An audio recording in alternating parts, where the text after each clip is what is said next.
Hormuz প্রণালীতে ভারতীয় পতাকাবাহী দুটি জাহাজে গুলি চালানোর অভিযোগকে কেন্দ্র করে ইরানের রাষ্ট্রদূতকে তলব করেছে ভারত সরকার।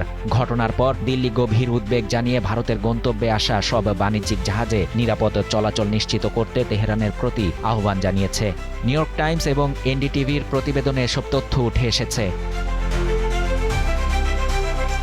প্রতিবেদনে বলা হয়, শনিবার হরমুজ প্রণালী অতিক্রমের সময় একটি বাণিজ্যিক জাহাজে ইরানি গানবোট থেকে গুলি চালানোর খবর পাওয়া যায়। একই দিনে ভাগ্যলক্ষ্মী নামের আরেকটি জাহাজের নাবিকরাও ইরানি নৌবাহিনীর সঙ্গে নিজেদের কথোপকথনের তথ্য প্রকাশ করেন, যা পরিস্থিতিকে আরও উত্তপ্ত করে তোলে। এক্সট্রিম মশার কয়েল প্ল্যান্ট ফাইবার দিয়ে তৈরি, ডেঙ্গু, চিকুনগুনিয়া বাহি সহ যে কোনো মশার বিরুদ্ধে দেয় এক্সট্রিম সুরক্ষা।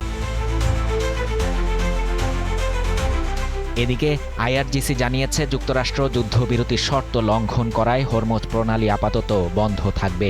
বাহিনীটির দাবি, কয়েকটি জাহাজ পার হলেও মার্কিন বাহিনী ইরানি নৌযান ও বন্দরগুলোর উপর থেকে নৌ অবরোধ প্রত্যাহার করেনি।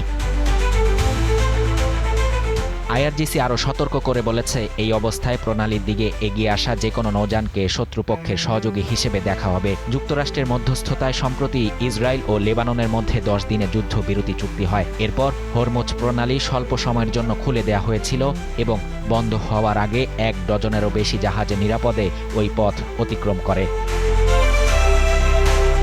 শাহরিয়ার শাফাত, বাংলা নিউজ 24।